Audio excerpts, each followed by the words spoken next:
Ciao from Venice. Isn't life bellissima? Love, Mom and Dad. And Sophie. A cheerful scene. A smiling message. Except, I was sitting alone on my couch, knee in a brace, pain meds wearing off, and a stack of unpaid hospital bills smirking at me from the side table. I turned the postcard over, hands trembling. The back read, "Taking a much-needed break after everything. Rome, Florence, Venice. It's the trip of a lifetime. So glad Nana made it possible. Don't stress, we'll show you all the photos when we're back. No, how's your recovery going? No, do you need anything? Not even a call. Just a chirpy sign-off, like this wasn't the first time they'd completely forgotten me. Love you always." I stared at that card until the ink started to blur. I had been in the hospital for 9 days after the crash. 9. Not a single visit, not even a voicemail. But it wasn't just the silence that burned. It was that one line, "So glad Nana made it possible." That's when my stomach twisted, because Nana had left me the money. Her will, as clear as day, had stated, "To my granddaughter Hannah, who has always seen me not for what I could give, but who I am, I leave my savings, my jewelry, and the lake cottage to use as she sees fit." That postcard might as well have been a confession. They'd used my inheritance. Now here's the thing. I'd been the dutiful daughter my whole life. The peacemaker. The helper. The one who stayed behind to care for Nana when she got sick, while Sophie partied her 20s away in Austin and my parents jetted off on retirement cruises. But when Nana passed and the lawyer handed me that thick envelope with my name on it, I felt seen. She had noticed, and she wanted me to have something for all I'd sacrificed. Only now, it was gone. Used. Cashed. Exploited. I limped to the dining table, where I kept the estate paperwork, and sat down, still holding the postcard in one hand, and Nana's will in the other. My mind raced back to a detail I hadn't thought about much until now. The bank account. Technically, the estate funds had been placed under my authority, pending full probate. I'd let my father handle the account for convenience, since I was laid up after surgery and didn't want to deal with it. That was my mistake. But it wasn't permanent, because as of last week, probate had finalized, which meant every dollar they spent, from hotels to wine tastings, belonged to me. They thought they'd stolen from the family pushover. What they didn't know was that I had just gotten access to the full transaction history, and I was done being polite. I didn't sleep that night. Not because of pain. The brace and meds dulled most of that, but because my mind wouldn't stop rewinding every detail, every conversation, since Nana passed. The way my dad had offered to take the estate stress off my plate the day I got discharged from surgery. The way Sophie kept joking, "Don't let Hannah get too sentimental. She'll hoard Nana's money for another scrapbook project." And the way my mom sighed, like I was being difficult, when I hesitated to let them manage the bank account temporarily. And now they were in Italy, living it up, on my inheritance. By sunrise, I had brewed a cup of bitter, oversteeped tea and opened my laptop. My fingers hovered over the keyboard. Then I typed in the bank's login credentials, the ones tied to the estate account. I'd never removed myself as the primary account holder. I don't think they even realized I could still see everything. The dashboard loaded. $47,392. Gone. Nearly all of it. A handful of automated transfers, a few ATM withdrawals, and one after another, large frequent payments flagged as authorized by secondary user, R. Delaney. My father. The bastard had wired himself nearly $20,000 across 2 accounts before they even left the country. I clicked into the transaction history. Sophie's silence online had been deafening. No more reels, no more luxury pics. My mother had called once since the ruling. I let it ring. There wasn't anything left to say. They had shown me exactly who they were. And I had shown them I wasn't the same girl who stayed small to keep them comfortable. I wasn't going to carry their shame. Or their debt. Or their choices. Not anymore. I stood, brushed the crumbs from my jeans, and turned toward the path back home. That's the thing about freedom. When it finally comes, it doesn't roar. It hums. Soft, steady, unapologetic. Just like me. My breath caught as the screen filled with charges. Delta Airlines, 3 business class tickets minus $6,105. Rome Cavalieri, a Waldorf Astoria hotel -$4, 870 Firenze private, wine tour -$1,940. Gucci, Florence -$2,300 ATM withdrawal, Rome -$1,000. Amalfi Coast car service -$875. And my personal favorite, Sophie's Vespa rental, I sat there in stunned silence, scrolling until my eyes blurred. Then something inside me hardened. They didn't just rob me. They celebrated while doing it. They cashed out my future. And then sent me a postcard, like I should be happy for them. I opened a new folder on my desktop and labeled it in all caps, Reclamation. Inside, I began saving every receipt, every statement, every transfer. I printed out the will, highlighted the clause about sole beneficiary. Then I sent an email to the estate attorney Nana had trusted. The subject line read, Urgent, unauthorized use of inheritance funds. Need legal options. Not even an hour later, I had a reply. Hi, Hannah. First, I'm so sorry you're dealing with this. Given the finalized probate and documentation, you're well within your rights to take legal action. You can freeze access, initiate a clawback, and, if needed, pursue civil charges for misappropriation of estate assets. Want to discuss next steps? Want to? Oh, I needed to. I sipped my tea. It had gone cold. Didn't matter. I had just found the receipt for the dinner they had at Ristorante Krakow. 5 courses. Champagne. $612. And they tipped in cash. The kind of tip you leave when you think nobody's ever going to come collecting. But I was coming. And I was bringing the law with me. The thing about my sister Sophie is that she never could resist showing off. Even as a kid, she'd flash a new bracelet from Sophie's boutique, like it was Cartier. If she got a second-place ribbon at school, she'd angle it in photos so no one could read the number. Her entire life had been a well-curated highlight reel. And social media? Oh, it was her stage. So when I opened Instagram that morning, I wasn't shocked. But I was boiling. There she was, tagged at a cliffside infinity pool in Capri. Hair blown out, nails pristine, sunglasses large enough to reflect the Amalfi Coast. The caption, Spritz, sun, and no stress. Thanks for the family reset, Mom and Dad. #healing time, #grateful, #family first. Healing time. She hadn't even called me after the crash. I'd gone off the road avoiding a delivery truck, flipped my Subaru into a ditch, cracked my femur and my collarbone. Sophie sent an emoji and never followed up. I zoomed in on the post. A pink purse rested next to her chair. I recognized it. It was the limited edition bag Nana had kept in her armoire, the one she never used but always admired. Said it reminded her of Paris. Sophie used it to hold tanning oil. I wasn't sure what broke in me first, the betrayal or the casualness of it all.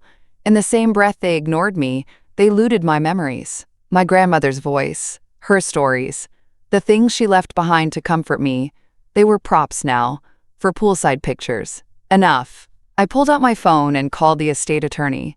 Nathan, it's Hannah. I want to initiate the account freeze. Today. He paused. Are you sure you're ready? That'll cut off access to any remaining funds and notify them immediately. I'm ready. He didn't hesitate after that. Said he'd email the documents to sign, that it could all be processed in a matter of hours. By 2:30 p.m., I'd signed and returned everything. By 4 o'clock, the bank had frozen all outgoing transactions, including 3 they had just attempted, 1 to a hotel in Positano, 1 to a private boat rental, and another flagged simply as Sophie Delaney _VIP Milano. By 4:15, my phone rang. Blocked number. I let it go to voicemail. Then came the text. Sophie.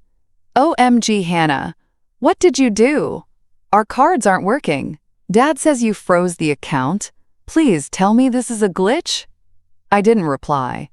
Then another. Seriously? This is a vacation to help Mom's stress levels. You're being so selfish. Nana would be ashamed. That one made me laugh out loud. The nerve. She'd worn Nana's scarf in a TikTok just a week earlier, wrapped it around a wine bottle, and used it as a cute picnic prop. The caption was, vintage chic. She didn't even mention where it came from. Now she wanted to tell me what Nana would have wanted. I opened my own photo gallery, pulled up a picture I'd taken 3 months before Nana passed, her in her favorite chair, wrapped in that scarf, holding my hand. Then I looked at Sophie's post again. The backdrop was glam, yes, but her smile was tight. And the comments? At Amberly J. Gorgeous. Who's paying for all this, girl? At Kirame. This looks expensive, AF, LOL. At True Mom Vibes. Oh, family vacay? So sweet. Hope Hannah's doing okay. That last one stopped me. I clicked the commenter's profile. One of Nana's old neighbors. The kind who bakes cookies and still sends birthday cards with glitter. People were noticing? Good. I screenshotted it all. Every post, every brag, every public clue, and saved it into my reclamation folder. Because if they wanted to play the sympathy game in the public square, then they'd better prepare to be seen. My parents had taken what was left of Nana's legacy and turned it into a luxury tour across Italy. But I was about to give them a guided tour of consequences. My phone rang again just after midnight. This time, I answered. Hannah, my father said, his voice pinched and breathy. What the hell is going on? I was sitting at the kitchen counter, wrapped in a fleece robe, sipping the last of my ginger tea. I didn't flinch, didn't rush to explain. Evening, Dad. Or, should I say, Buon pomeriggio. Hannah, this isn't funny. We just got declined trying to check into the Rome hotel. They said the card's frozen. That's correct. I opened the bank portal on my laptop, dragging my finger slowly down the list of denied transactions. Looks like it happened just before you tried to rent the suite at Hotel de Rossi. Shame. That place has a nice spa. Silence. Then, you don't understand what you've done. We're stranded here. I let out a breath. No, Dad. You don't understand what you did. That money, every cent of it, was left to me. By Nana. Not to you. Not to Sophie. And you didn't even ask. You just helped yourself. She would have wanted us to enjoy it, he said, like it was noble. To live life. She wanted me to have peace of mind, I said, sharp now. Not to bankroll your Tuscan food tour. He exhaled loudly, the phone shifting as he probably started pacing. Look, your mother's had a hard year. I cut him off. Your daughter, me, was nearly killed in a car crash a month ago, and you left me in a hospital bed to go sightseeing with Sophie. So don't talk to me about hard years. Hannah. We're done. The money is locked. I've spoken to the lawyer, and we're initiating clawback on the funds you already withdrew. There was a beat of silence. Then he scoffed, cold and clipped. You'd really take legal action against your own family? Would you steal from yours? I said, my voice suddenly level and quiet. Because you did. And trust me, if this were Sophie's money, you'd have filed a lawsuit the day after it left the account. More silence. Then he tried a different tactic. What are you going to do, Hannah? Leave us out here with no money? You have your own accounts. Sophie has a credit card. Use them. She's maxed out, he snapped, losing his temper now. You know how she is. She's not responsible with limits. Well, I said, cool and measured. It's time she learned. I heard my mom in the background then, faint, but frantic. Did she say anything? Ask her if the bank will reverse it. Tell her about the deposit in Florence.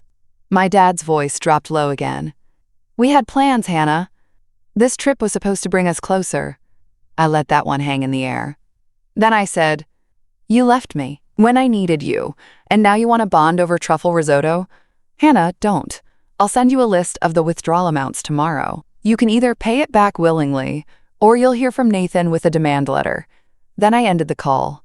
I sat in the dark for a long time, the screen of my laptop glowing with transaction data, frozen balances, and the ever-growing evidence file labeled Claire_campaign. Because here's what my parents didn't understand. This wasn't just about the money. It was about who they chose when they had the chance. And they chose Sophie. Now I was choosing me. The next morning, I woke up to 17 unread messages and a group chat I hadn't seen since last Christmas. Family. Funny how they only remembered the word family when things started falling apart. Sophie had written in all caps, I can't believe you'd do this to Mom. She's been crying all morning. Call Dad back. Another one came seconds later. You ruined everything. I hope you enjoy sitting in that dumpy apartment while we try to survive out here. Survive? In Rome? With custom luggage, matching linen outfits, and not a single regret until the bank balance dried up? Please. I scrolled further, one from my mother. No greeting, no preamble, just, Hannah, I'm deeply disappointed in you. I almost laughed.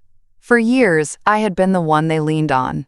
The one who paid the electric bill when Dad's consulting dried up. The one who picked Sophie up from the airport when she flaked on her rides. I was the emergency contact, the errand runner, the good girl. And now, I was the villain for drawing a line. I called Nathan, the estate attorney, back before noon. Hey, I said, let's move forward. Clawback, full audit and restitution letters.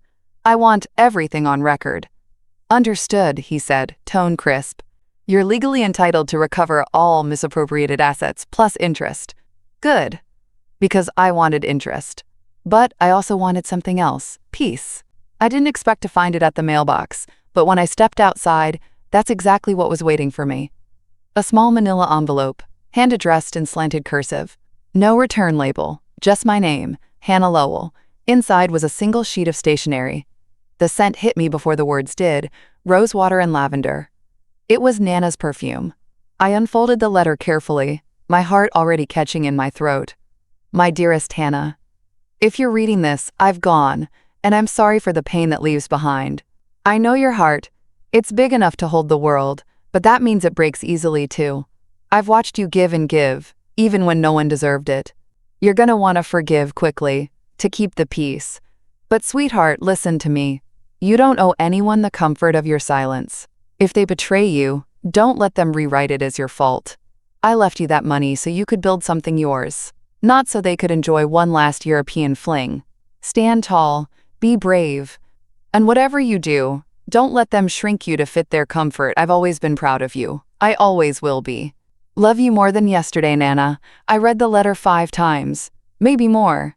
By the end, I was crying. But it wasn't the broken kind. It was the kind you cry when you finally realize you're allowed to stop begging to be loved right. They didn't see me. But she did. Nana always had. I folded the letter back into the envelope and tucked it into my keepsake box, right next to the boutique recipe book we used to cook from together. Then I opened my laptop and added a new document to the reclamation folder. Title: The Cost of Betrayal. Itemized because this was no longer just about frozen funds or hurt feelings.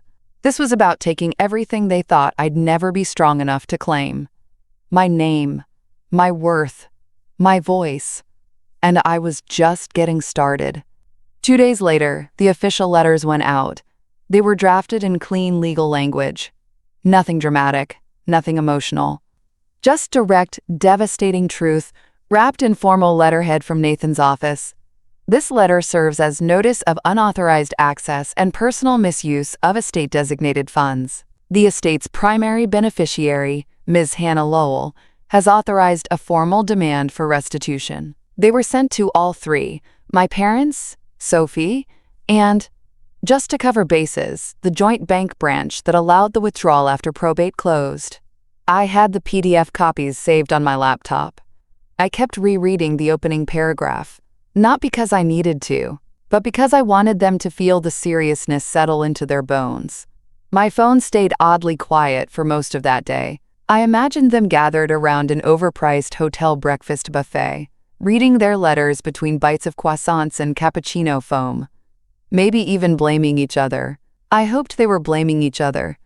At 3:11 p.m., Sophie broke the silence. You're doing this out of spite, not justice. It's so obvious. You've always been bitter. I stared at the message, then typed one word. Documented. She didn't reply. An hour later, a notification popped up from Nathan. Subject: follow-up. Voicemail from your father. He called and left a message. Says this is all a misunderstanding. He claims you verbally gave him permission to use the funds. I let out a dry laugh and hit reply. Never did. Not once. And I have the text trail to prove it. Because I did. From the day after Nana's funeral. Dad. Don't worry about the estate stuff right now, honey. We'll take care of things while you rest. Me. Thanks. Just keep it parked for now. I'll deal with it after recovery. clear as glass. They hadn't been given permission. They'd taken it in the space between my pain and their convenience. I pulled up the document I'd started the night before. The cost of betrayal. Itemized, it was brutal in its clarity. Every hotel, every transfer, every designer boutique. Down to the €14 espresso in Milan. The number at the bottom had now climbed to $51,213.74. And rising. Because interest was accruing. And I was done being the quiet one who let things go. No more cleaning up Sophie's messes. No more pretending my parents' favoritism wasn't a dagger I learned to swallow. That night, while they no doubt ate cacio e pepe on a rooftop in Trastevere, I sat with a grilled cheese and glass of wine, finalizing my testimony for the estate claim. No fanfare, no fireworks, just control. And God, it felt good. I didn't set out to make it public. But then Sophie made that mistake for me. It started with a reel she posted the day after the legal letters went out. A slow-motion pan of her in a silk dress, twirling on a balcony somewhere in Positano. Dramatic orchestral music swelled in the background. The caption read, "When people try to tear you down but you're still thriving. #unbothered, #inheritance drama, #family is complicated." I stared at it for a full 30 seconds before the reality of it sank in. She knew. She knew she was caught. She knew the letters were real.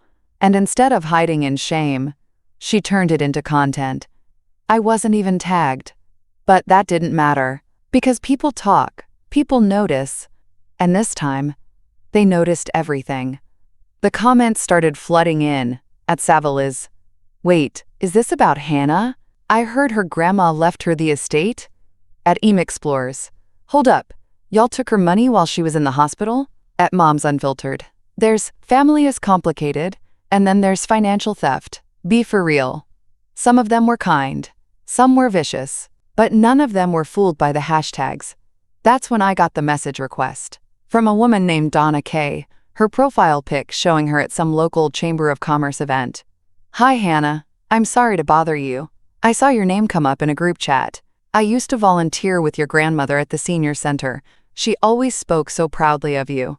If there's anything I can do to help, please let me know. What they did to you is disgusting. I blinked at the screen, stunned. Then another message came in, from my old high school English teacher. Hannah, I just wanted to say I've been following what's going on, and I'm so proud of how you're handling it. Nana would be too. Somehow, without me saying a word, people had started to figure it out. Maybe it was Sophie's smug captions. Maybe it was whispers around town. But I didn't have to defend myself anymore. I didn't even have to speak. The truth had legs, and people were finally starting to see who had always cleaned up after the Delaney's, and who had just kept quiet about it for too long. Later that night, my phone buzzed again. Sophie, again. You made me look like a criminal. You know that. My DMs are a dumpster fire right now. I typed slowly, deliberately. I didn't make you look like anything, Sophie. You just got caught doing what you've always done. This time, people saw it. She replied instantly. You're loving this, aren't you? You've always been jealous of me. And there it was. The root of it. Not guilt, not remorse. Just the wounded pride of a girl who couldn't stand the mirror when it wasn't filtered. I didn't reply. Instead, I took a deep breath, opened up my email, and typed up a new update for Nathan. Please proceed with filing the official restitution claim with the probate court. I also want to give you permission to release a formal statement to the press if contacted. If Sophie wanted to play public, so be it. But she was about to learn. Not every spotlight flatters. Some of them just show your real face. It was a simple screenshot that landed in my inbox the next morning. No subject, no message, just an image from an unknown number. At first I didn't recognize it. Just a hotel front desk computer screen with a big red alert bar at the top. Then I saw the words. Account flagged, payment declined. Hold authorization blocked right below it, in tiny, pixelated font. R. Delaney, room 508. Reservation canceled, and I knew. They were finally feeling it. I didn't know who sent it. Maybe a sympathetic hotel staffer. Maybe someone who'd seen the viral reel Sophie posted and decided to anonymously twist the knife. Didn't matter. Because what mattered was what followed. An hour later, I got a call from a number I did recognize. Blocked again. But I answered anyway. "Hannah, it's your mother." Her voice was tight, controlled, not calm, just clinging to civility like a wet silk scarf. "We're having an issue at the hotel." "Oh," I said, tone neutral as a news anchor. "Where are you staying now?" "We were supposed to check in to the Grand Eden, but they're saying there's a payment hold and something about unauthorized funds. We're at a cafe now trying to figure things out." I could picture it. My parents hunched at a tiny Italian cafe, their rolling luggage parked awkwardly by their chairs. My mother sipping espresso with trembling fingers and pretending they weren't being publicly humiliated. She took a shaky breath. "I don't know what kind of game you're playing, but it's gone too far." "That was rich." "You stole from a legal estate," I replied evenly. "That's not a game. That's fraud," she hissed through her teeth. "It was for the family. For us. Your grandmother wouldn't have wanted this," I snapped, my voice low but sharp as glass. "She left that money to me, Mom, not to Sophie, not to you. She trusted me, and while I was lying in a hospital bed, you cashed in that trust and turned it into spa days and shopping trips."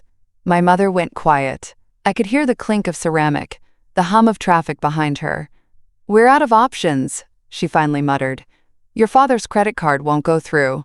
Sophie's is maxed, and our flight isn't for another 5 days." I waited. No apology, no remorse, just inconvenience. "So what are you asking exactly?" I asked flatly.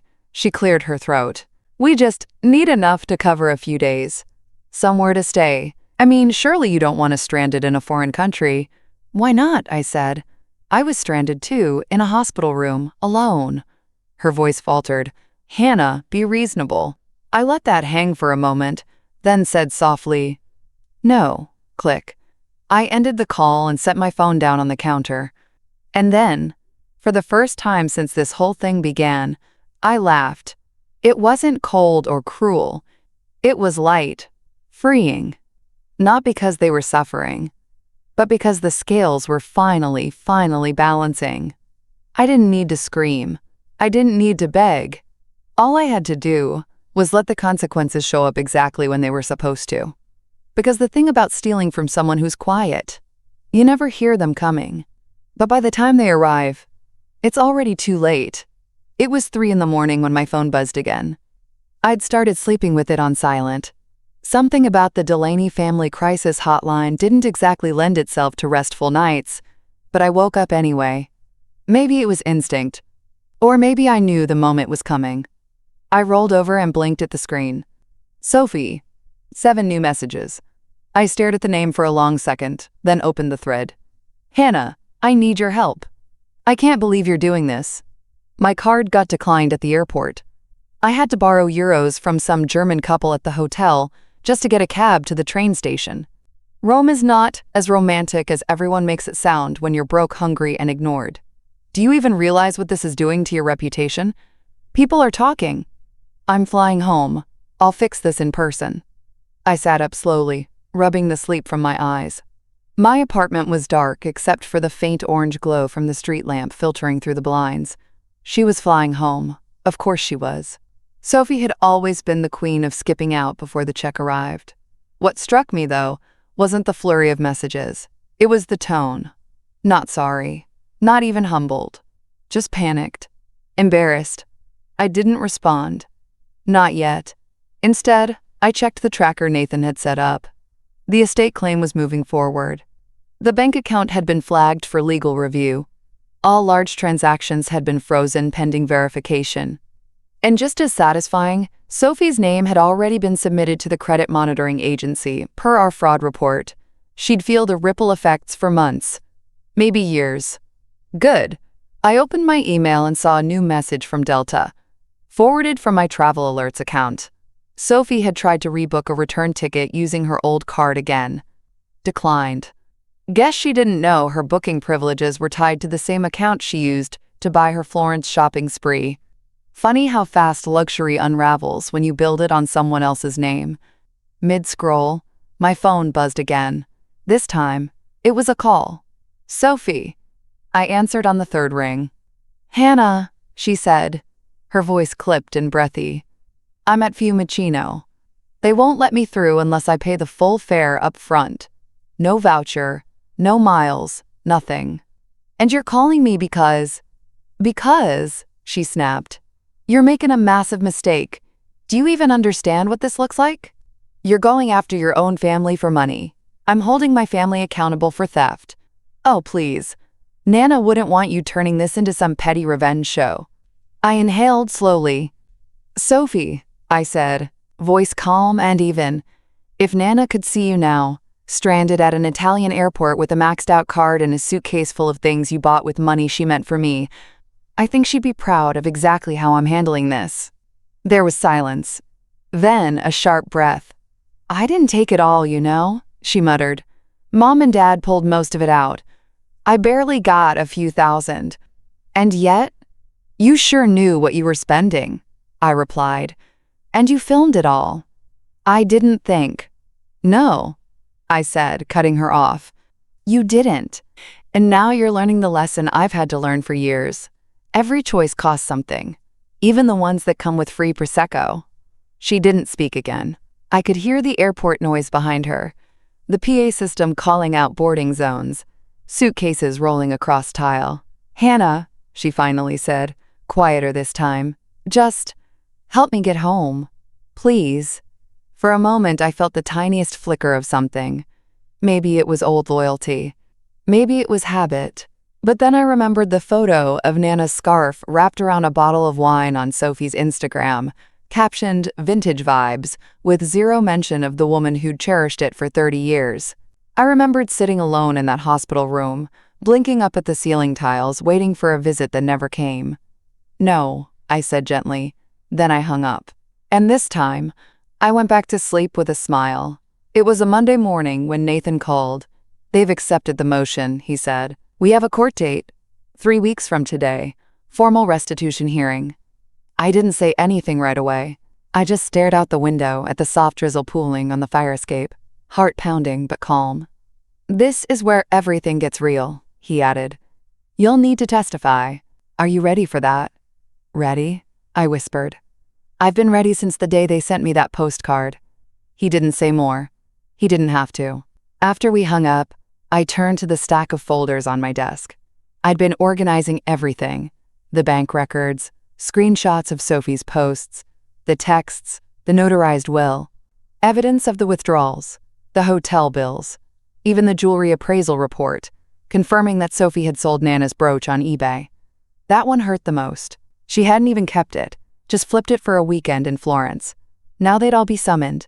My parents, Sophie. All 3 of them would have to show up and answer for what they did. And this time, I wouldn't be the quiet girl in the corner. I'd be the one they had to answer to. The weeks leading up to the hearing felt like the calm before a storm. Except the air was clear now. Nathan and I met every few days to review timelines and clarify what I'd say. He was methodical, sharp. He said, the facts are on your side. All we have to do is tell the truth and let them dig their own hole. Which, as it turned out, they were more than happy to do.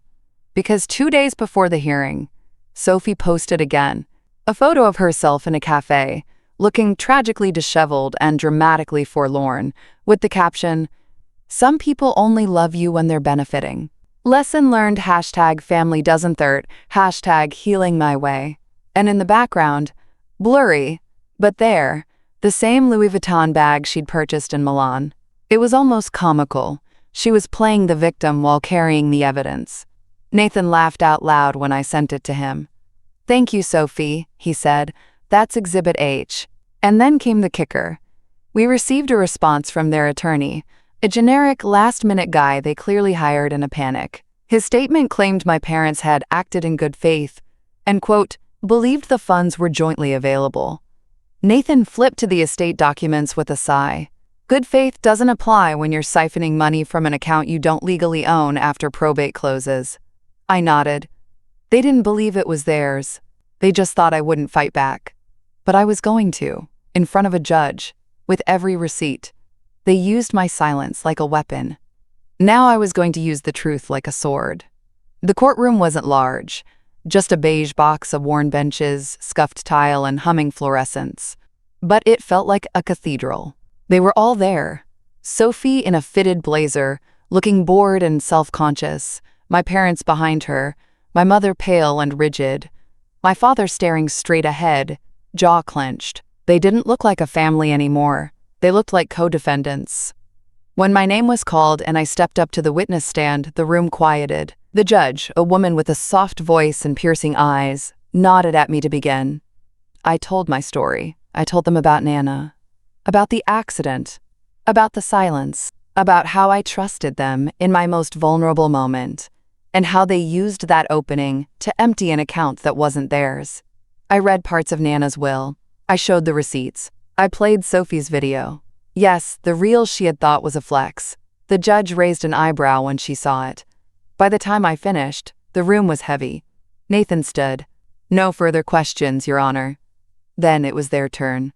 Sophie's lawyer stumbled through a cross-examination, trying to paint the spending as, quote, confused family finance. "Did your sister ever explicitly say not to use the money?" he asked. "I didn't think I had to," I replied. He blinked. The judge made a note. And when it was done, I stepped down from the stand, walked past Sophie without looking, and sat back in my chair. My hands weren't shaking. Not anymore. The hearing was almost over. One more round of arguments, then the judge would deliver her ruling. Sophie's lawyer stood first, clearing his throat like a man about to bluff his way through a sinking poker hand. "Your Honor, while there may have been some miscommunication within the family, this was never a case of malicious intent. The defendants were simply unaware of the technicalities surrounding the estate's disbursement. They acted out of grief, confusion, emotional distress. Grief. I watched my mother's face, tight, unblinking. My father fidgeted with his sleeve. Sophie smirked like she thought the word distress excused buying Gucci in Florence. Then Nathan stood. "Your Honor," he said, calm as ever, "this is not about miscommunication. This is about betrayal, plain and simple. The beneficiary had her name on the will, the account, the trust, every piece of legal documentation. There was no gray area. The defendants withdrew funds that were never theirs. They used the money to travel the world while Ms. Lowell recovered from a serious accident. They didn't ask, they didn't offer to repay, they assumed she'd stay silent. She didn't." He paused. "And now they're here, not out of remorse, but because they were caught." The silence that followed was louder than any outburst. Then the judge leaned forward. Her voice was clear, steady, and final. "I've reviewed all submitted materials," she began, "and I've heard compelling testimony from Ms. Lowell. There is no ambiguity in the estate documentation." She turned to my family. "Mr. and Mrs. Delaney, Sophie Delaney, you knowingly accessed and used estate-designated funds without consent or legal authority. You violated probate terms. The court does not accept, quote, family confusion as a defense for theft." Sophie visibly stiffened. My father exhaled hard. My mother stared down at her lap. The judge continued. "I hereby rule in favor of the plaintiff, Hannah Lowell. The defendants are ordered to repay $51,213.74 in full, plus a 6% penalty in damages. All financial accounts tied to the estate will remain under the sole authority of Ms. Lowell. Failure to repay within 90 days will result in civil liens." I closed my eyes, not to cry. There were no tears left, just to breathe. The judge looked at me one last time. "Ms. Lowell, thank you for standing your ground." That was it, the moment I'd waited for. Not for revenge, not for money, for validation. For someone to say, out loud, that what they did was wrong, and that I was no longer the one expected to clean it up. The day after the ruling, I took a long walk by the lake near Nana's old cottage. It was early spring, the air still had a bite, but the water shimmered like glass. I sat on the bench she loved, the one facing the sun, and unfolded her last letter again. "Stand tall, be brave. Don't let them shrink you to fit their comfort." I smiled. She would have liked this day. The court order was already filed. Nathan said the liens were prepped in case they missed repayment.